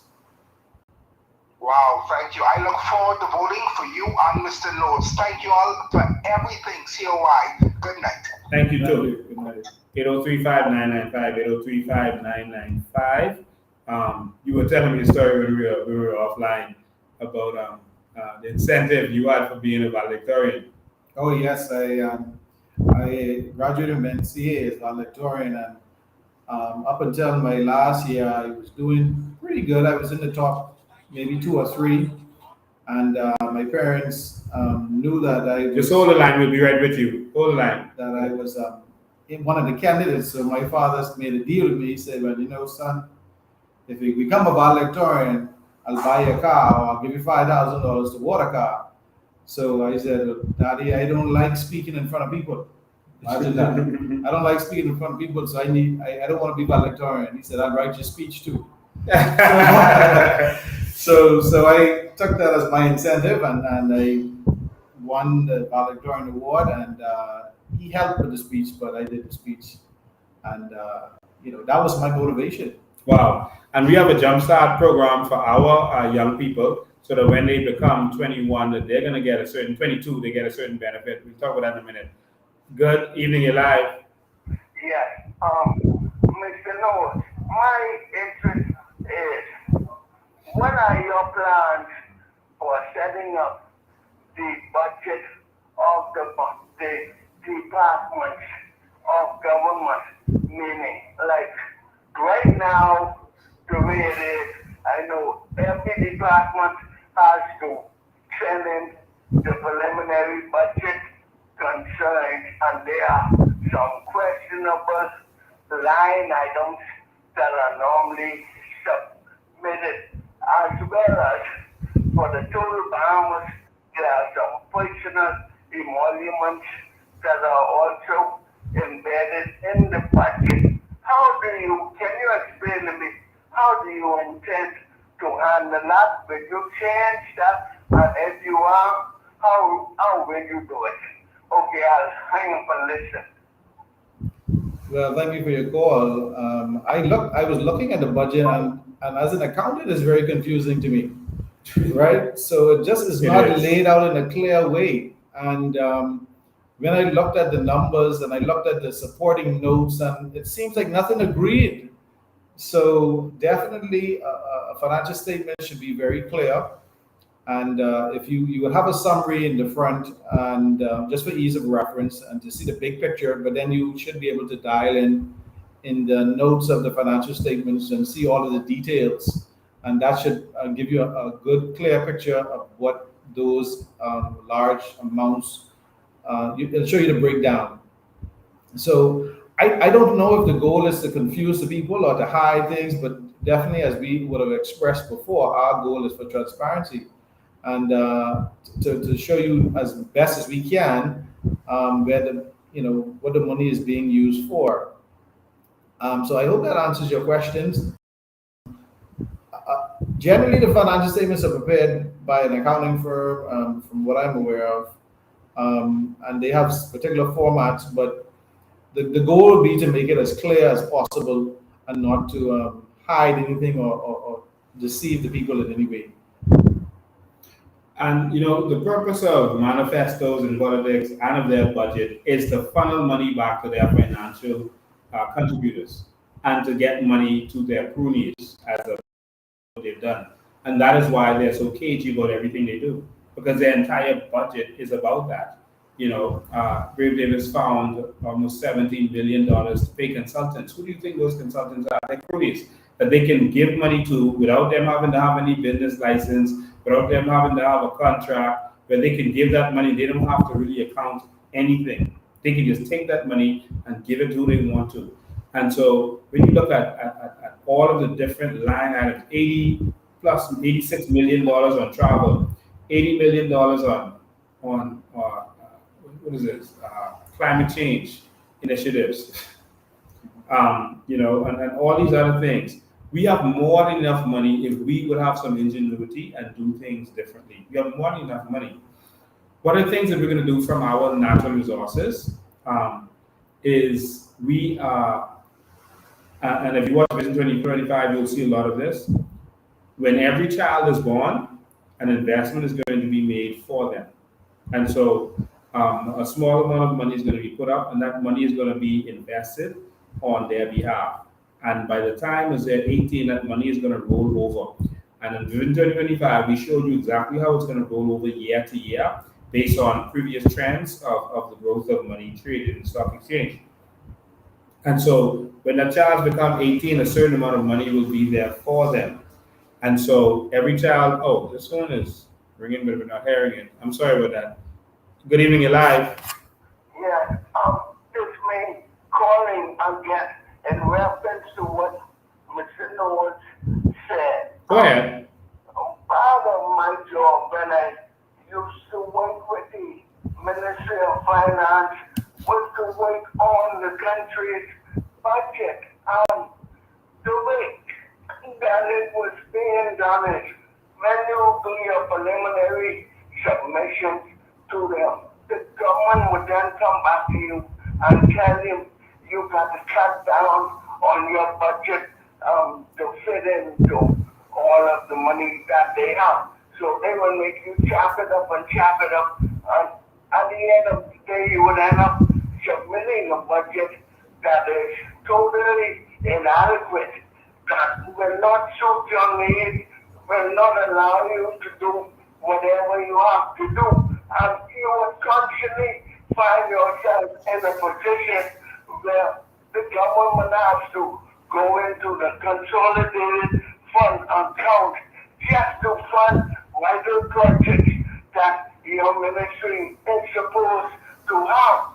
How do you intend to handle that?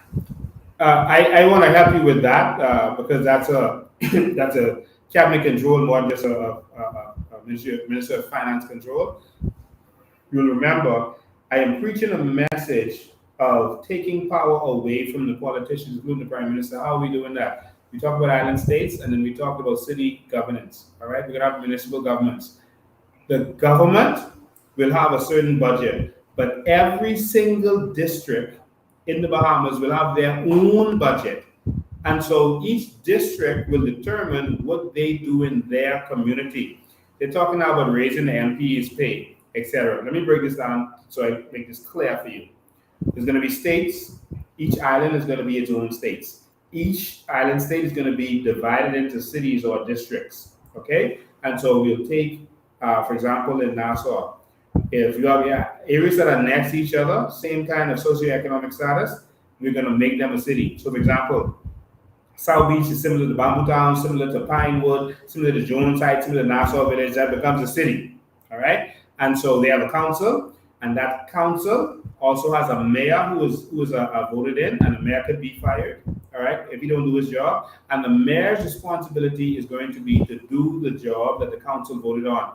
So the council, which consists of people from that community, will determine that we need speed bumps, or that potholes need to fix, or we need to spend money on stop signs, all right? And so now you have someone in the area who has a responsibility to make sure no stop signs missing, to make sure that there are no potholes. It's not the MP's job anymore. It's not just the Ministry of Works' job anymore to deal with that. We have a mayor who's responsible, all right, to make sure that the ministry gets in there and does certain things, and that certain things gets done. And so every single district is going to have a budget, not dependent on government anymore, on central government.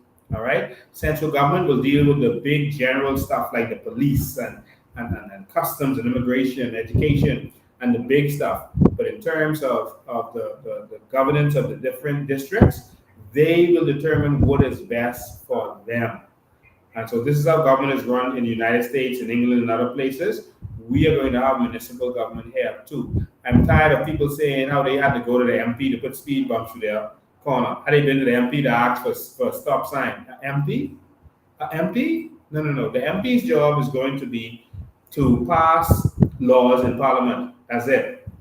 And it's going to switch. All right?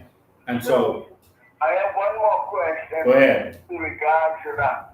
It could very well be assumed then that the budget for each district or each island will be adequate to cover the line items for that district then, with that money being managed by the governor or whoever you say is going to manage the money. It could be assumed that it will be sufficient, and any of which that may come about, let's say, if a hurricane hits that district or some flooding or something, there will be a fund available that you could draw additional money that is needed for that district then. Exactly. And the reason we want to do that is because we believe that the strength of America is that there are 50 countries in one, and each state stands on its own. The strength of the European Union is the same. There are several countries that came together to become one for strength.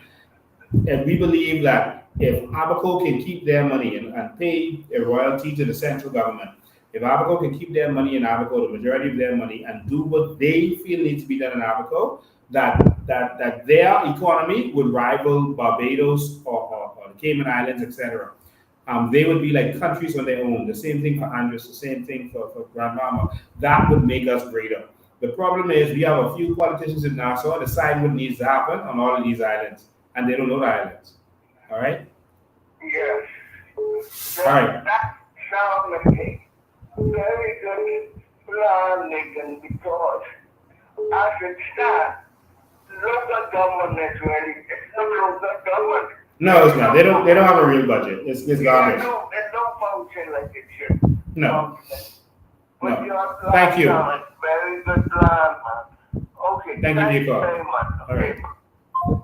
Okay, someone was trying to call in just now. Excuse me, 803-5995. 803-5995. I started to say that we are going to invest, for example, you take $20,000 when a child is born, and you invest that money, and a certain amount of money will be available when they become an adult. I'll get to the rest of it in a minute. Good afternoon, you're live. Yes. I just wanted to know if any building codes will change in terms of, I know the houses are built to the ground, but will they be highly elevated? Yes, we're going to discuss all of that on Sunday when we talk about urban transformation. So this Sunday we're going to talk about all of that, the building codes and all that kind of stuff, the outside pumps, outside toilets. So there's a lot of things that we're going to talk about on Sunday. All right. So just tune in for that. All right. All right. One more question for the Minister of Finance, or you, anyone can answer. I know this new Bahamas is going to take a lot. So is there any projected cost for starting, etc.? When you say starting, you mean starting the new Bahamas?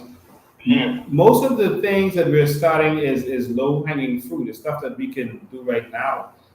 We're going to go into benefit from our natural resources. We're going to make deals with certain countries right away who need our sand and our limestone. We feel that we can make deals with them immediately. We can sell a certain amount of sand to them at a discount. So instead of buying it from Australia for $400 a ton, you can buy it from us for $200 a ton if you guarantee you're going to buy a certain amount. All right. And there are a lot of countries that need this. Limestone, the same thing. And so we're going to do that. One of the things that Dubai did when they found oil was they got a loan on their oil, all right, on the value of it.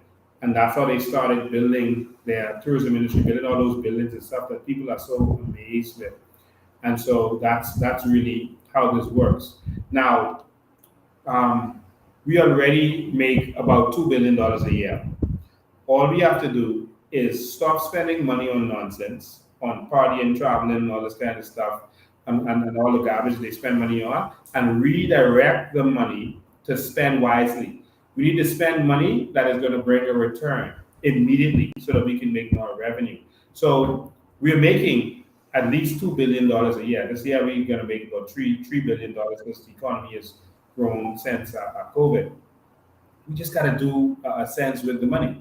All right. Instead of getting loans to every term, they get loans for $5 billion or so, $4 or $5 billion. Why don't you can't get a loan to buy a fleet of cruise ships? Why can't you then take $1 billion and buy some ships to go into the shipping industry? And so we are going to put forward some numbers and stuff before we go live. And I should have let him, Billy, say this, but we are going to put some numbers for the Bahamian public so they can see the direction that we want to go in. But a lot of the things we want to do and we're proposing, we can do right now without any changes. Thank you all so much. All right, thank you. Yeah, you want to answer him anything what he said? No. All right. Good evening, you're live. Good evening, you're live. Hello, you live? Okay, I think we lost them. All right. So we started to talk about that. But in order to get this jump start, when the child reaches 22, they are going to have to qualify. They're going to have to, there's certain courses that's going to be added to our school. Everyone's going to be taking the Constitution, Bahamian history, et cetera, et cetera. But I'm not talking about that. There's certain courses that are going to be added, finance, business, and trading, so that we change our mindsets from being servants to being investors, being entrepreneurial minded. Our children, we're going to transform their mindset. And so they have to pass those courses. They also have to get a bachelor's degree to get this jump start. This money is going to be waiting for them. So Dubai, Bahrain, all these countries, they give their kids a jump start. In Dubai, etc., is $100,000. In Bahrain, it's $300,000 when you turn 18. And that's powerful. All right. And so we got a lot of numbers to put together for people. Yeah, a lot of numbers. All right. Yeah. But I think that people realize that it's doable. I don't think you would be here if you didn't think that it was doable. There's some people who are saying, "Oh, we can't benefit. We can't get a check from our natural resources." Why not? We are 200,000 people, about 200,000 adults in our country, about 200,000. All right, and it's starting from when you're 22 and older. All right, your benefit. So that's about 150,000 people that we are assuming. 150,000 people can't get benefits. Come on, the kids won't be getting it because the adults are responsible for the kids. When they get of age, they would get it. So based on the numbers that you've been seeing so far, does this all make sense? Yeah, it does. It's encouraging, and look forward to really getting into it. Mm-hmm. Yeah. Well, we are definitely going to get into it. I'm gonna end it there for tonight. I'm gonna end it there for tonight. I think we did almost 2 hours tonight. We did almost 2 hours. So this is your first live. Yeah, my first live. You did a good job. Thank you. You did a good job. Appreciate it. Yeah, you know, William Nottage is not a talker. He's a quiet gentleman. You know, he's cerebral. He's a thinker more than anything else. And so he decided to come on here and introduce himself to you and let you know that we are ready to govern this country from day one. We're going to put certain things in place to make sure this country moves forward, and we're going to have honesty and integrity in the new Bahamas. All right, there's so much more I wanted to talk about, but I'm going to leave it there for now. We need a country that we benefit from. We need to stop taxing our people to death. If you all want to keep paying taxes, said vote for PLB and for them. You know, that's a sure way to get more taxes. All right. If you want more taxes, PLB and F&M is the way. If you tired of taxes and getting taxed to death, then you need to go with the COI. All right. And listen, I want you to stay focused. You know, I told you before the last election, 10 years election, the PLP is going to try to fund some other third parties in order to split the vote of the third parties. Don't fall for that.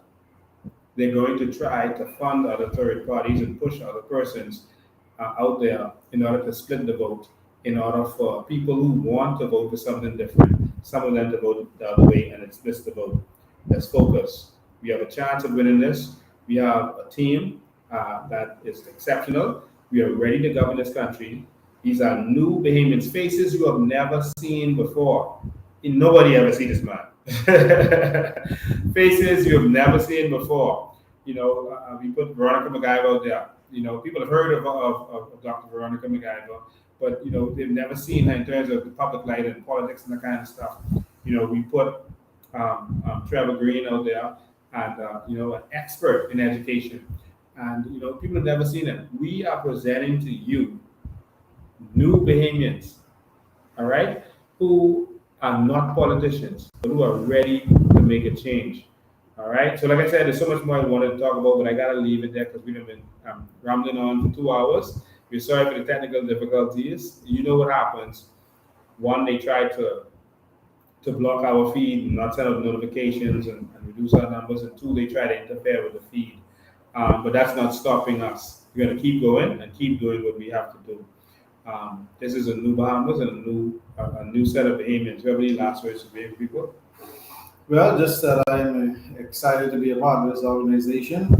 My motives for joining is not, as I mentioned before, for wealth or power or anything else, but solely to empower the Bahamian people and to see a better Bahamas and to see a Bahamas that all of us can be proud of. And that's a Bahamas that I envision. I believe it's possible. Yeah, and I know that it's possible. We've been putting in the work. We've been putting in the research, and that's why we can talk on any area of the New Bahamas from our hearts. Bahamas is coming. Now you have to spread the message. You have to spread the word. How is this going to get out there? You have to talk to your family and friends. There are many persons who still don't know the message. They don't know what's going on. They're not paying attention. They're so busy working to try to make some money. They don't know what's going on. There are many people who still haven't heard about our sovereign wealth fund and natural resources.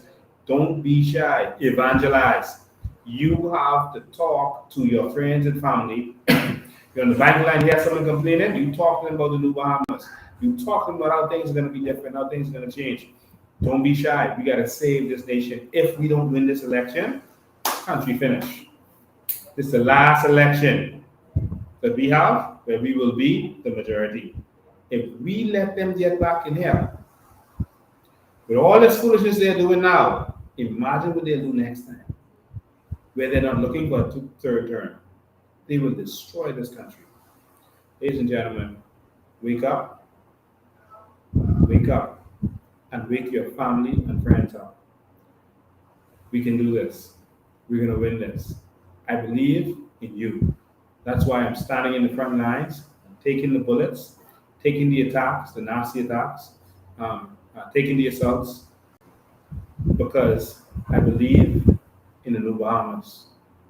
Putting my life on the line, I'm putting everything on the line. I'm all in, because I believe in the New Bahamas. And we're only attracting people who believe in the same thing. Decent people with integrity who wants to see the New Bahamas. Thank you for tuning in. We appreciate you. We leave you with a video that I hope wakes you up, makes you realize that the only thing lacking in this nation is vision and leadership. Thank you.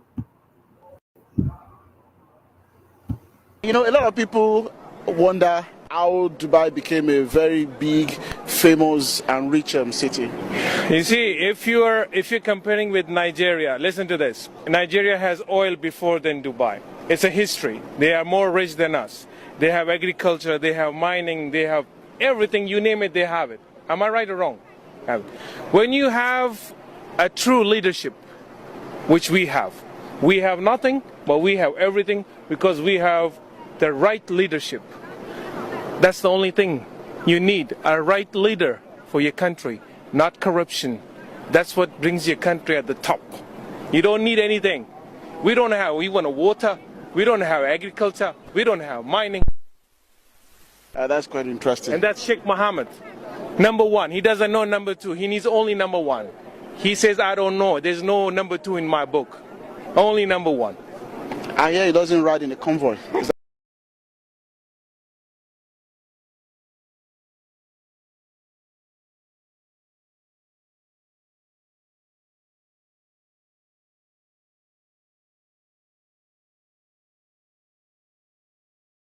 I don't know how you did this in 50 years. You look at history. Who does this? Show me anybody else that has done this in 50 years. I'm waiting. Show them to me. This wasn't done by money. Money doesn't produce visions. Visions produce money. You've had leadership over here that were visionaries, great visionaries, and their vision was more about the people than the money, because you can't accomplish this in 50 years without loving your people first, because the people are the ones that's benefiting from this. Look at your health care. Look at your road system. Look at your highway system. Look at your airports. Who does this in 50 years? But who benefits? You're going to care about those people. It's something to be learned about what's been done over here that could be duplicated in the world, because it's people with this much money. You just don't have people with this much love for their people. So please don't forget, tell all your friends and family that we're going to be in Abaco next Monday. That's June 19th. We're having a town hall meeting at the high school down there. And so make sure that you are out there if you're in Abaco. That's a central area. And so make sure you're there. That's June 19th. Look at our Facebook, look at our social media pages for more information. All right, that's June 19th. We're going to have a town hall meeting down in Abaco. Thank you. God bless.